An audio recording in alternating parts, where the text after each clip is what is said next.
Well, basically, I'm a clinical psychologist. So I started my career in early 1998 as a mental health professional. But later in 2006, I have joined BRAC, the organization I work for, and we started to develop an academic program on early childhood development. And as I was a student of psychology, I have learned a lot about child development. So I got really myself involved in that project, and it was a joint venture with Open Society Institute and BRAC University and Columbia University. Play is the work for children. So that's why it is very important for children to play and allow them to play, give the opportunity so that they can spend hours after hours to play.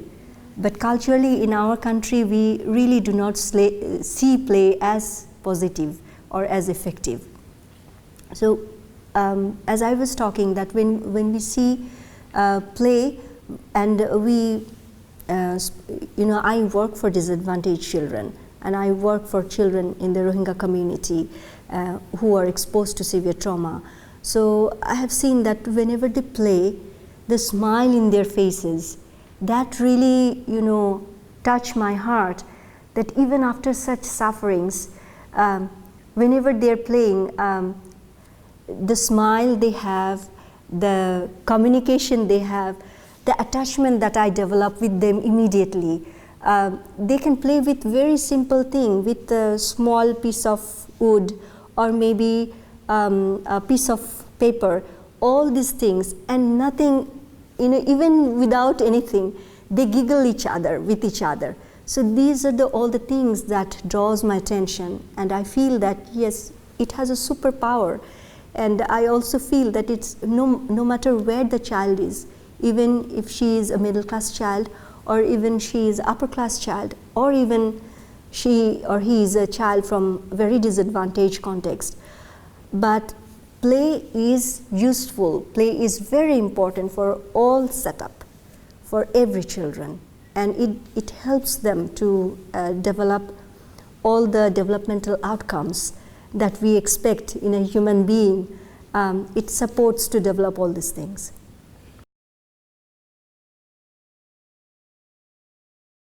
As I am a clinical psychologist, I also understand that how play works as a therapy for children, especially children who are exposed to violence, who are exposed to sexual abuse, who are exposed to different kind of trauma.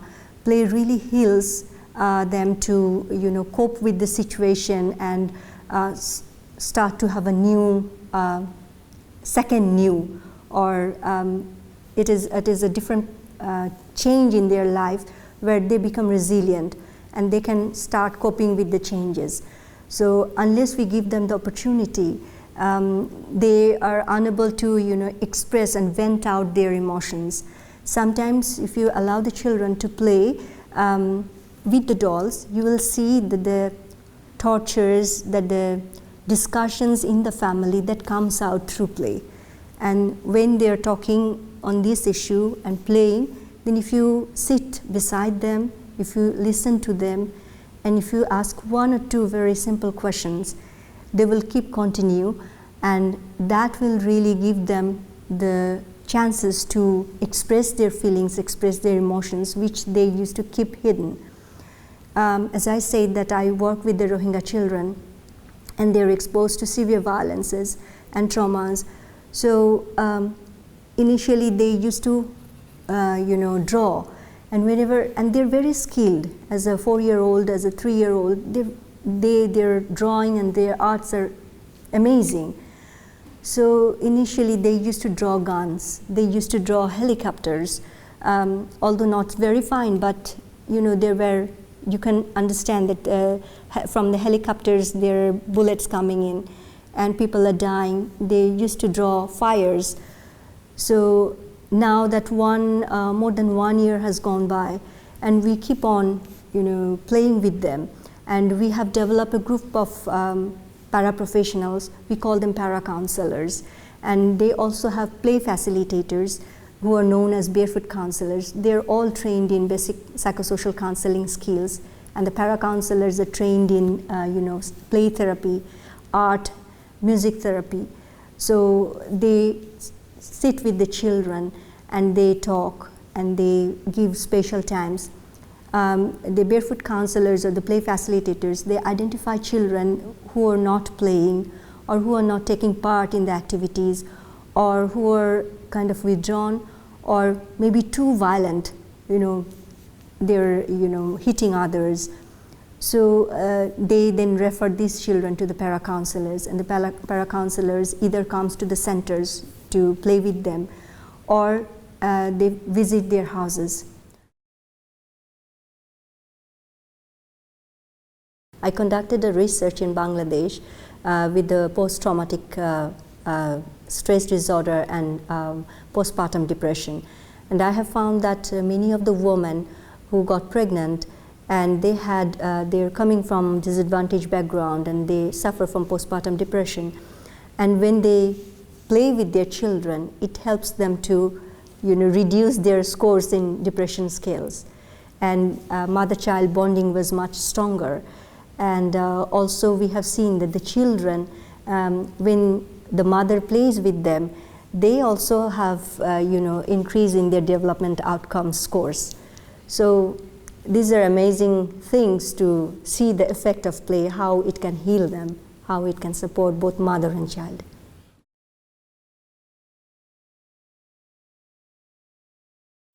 Sometimes mothers are kind of shy to even hold her child and kiss her child in front of others. So if the mother is and singing songs with the children, playing with the children, these are really embarrassing for them, because we usually in rural areas we have bigger families with the extended family members, and also in-laws are together. So in front of them, if the mother is playing with the child or singing with the child, that would be really embarrassing for the mother and not socially acceptable as well. So what we do, that we train the mothers. Not only we train the mothers, we involve the family members.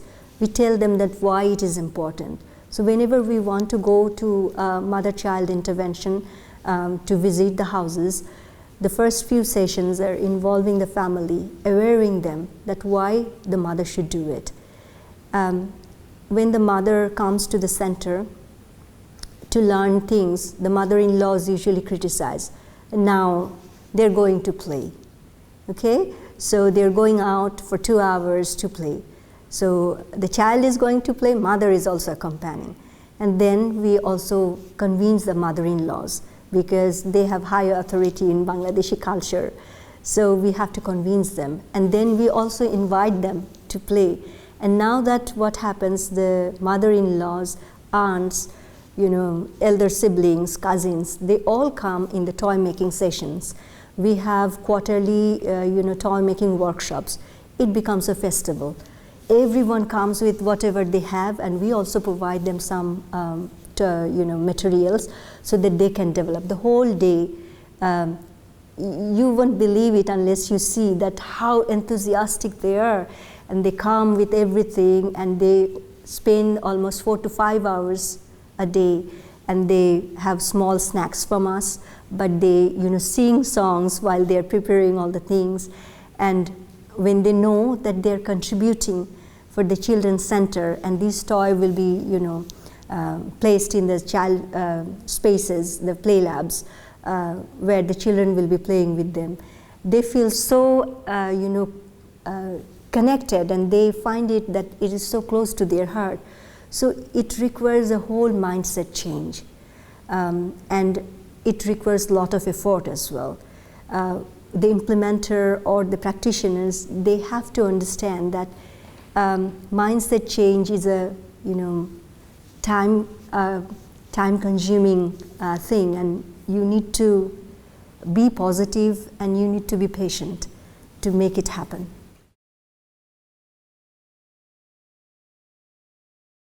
But whenever the children goes back home, it's the whole day, it's the parents who should be involved, and who should be really knowing that what the child is going through.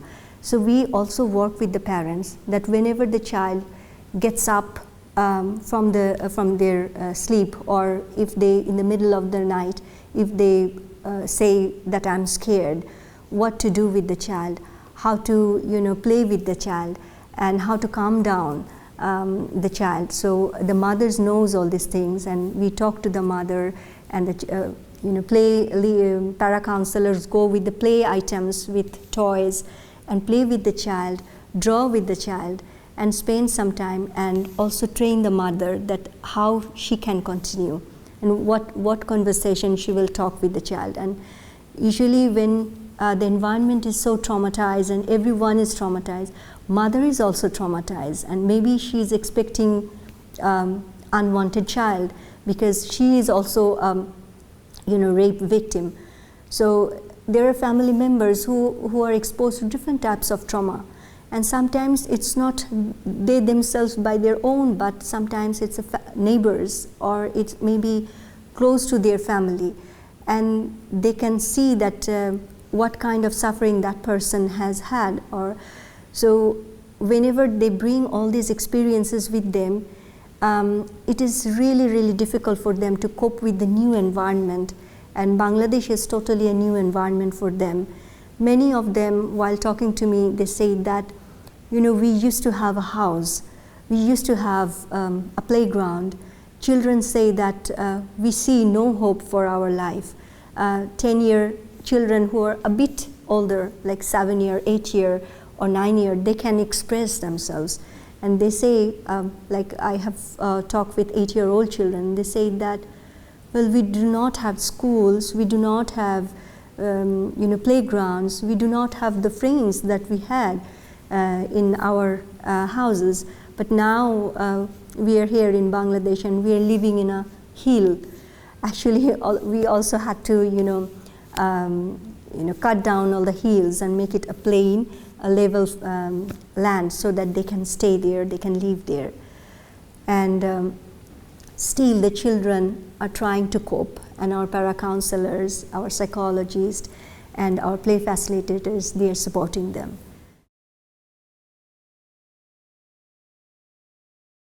Actually, whenever we start any program or project, we involve the community. That is our strategy, that we start from the community. We tell that the para-counselors or the facilitators has to be selected and nominated by the community people.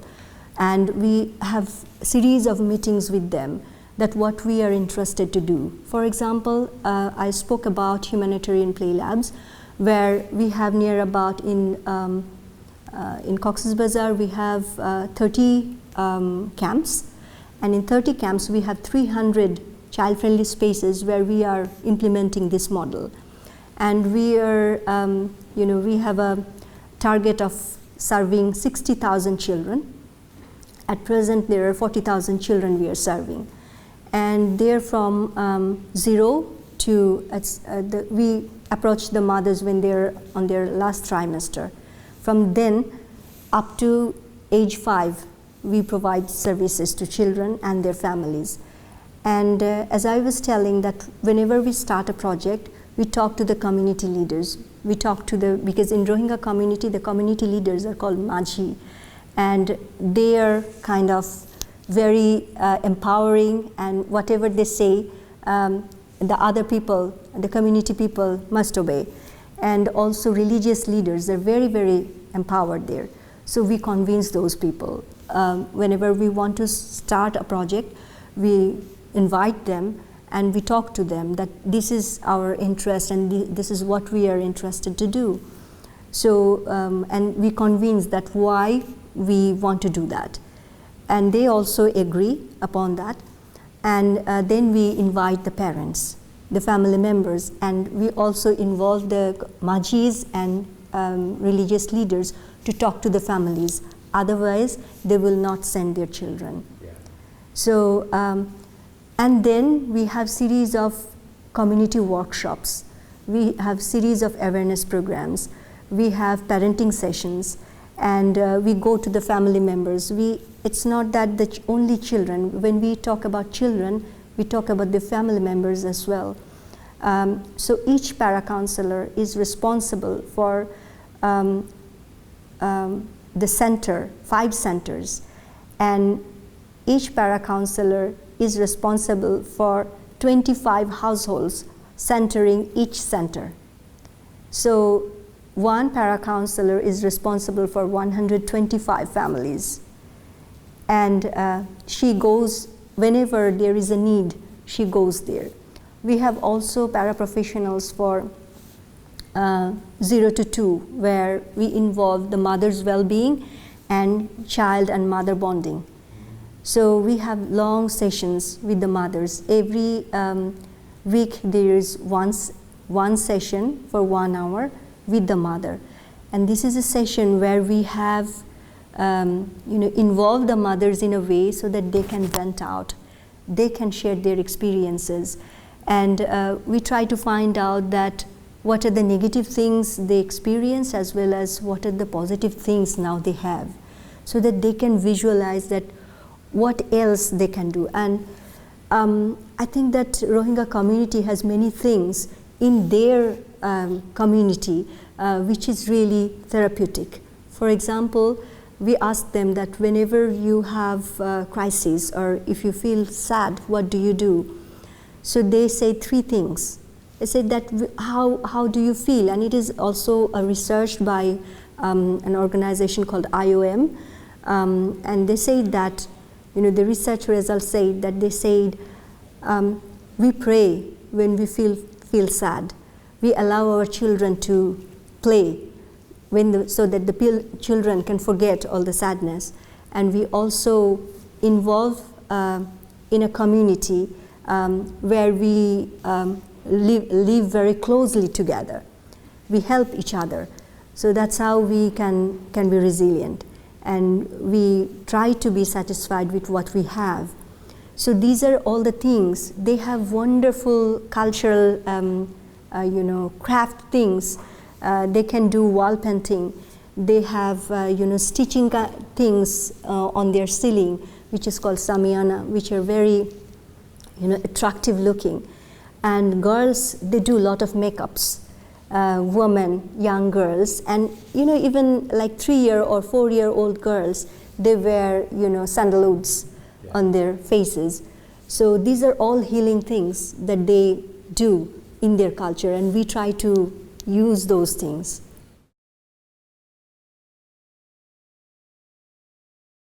If it is possible in Bangladesh, and we understand the culture in Bangladesh, but we also work in Uganda and Tanzania, where we are also working with the parents, with the families, and we are bringing changes in the families and parents. So I think it is possible everywhere in the world. Just we make them aware, we have to make them understanding the importance of play. We have to make them understand that why it helps the children, why the children should be given opportunity to play. So if we can do that, if they have that understanding, the awareness, then they will be able to come up with all the opportunities, and they will be also supporting the play.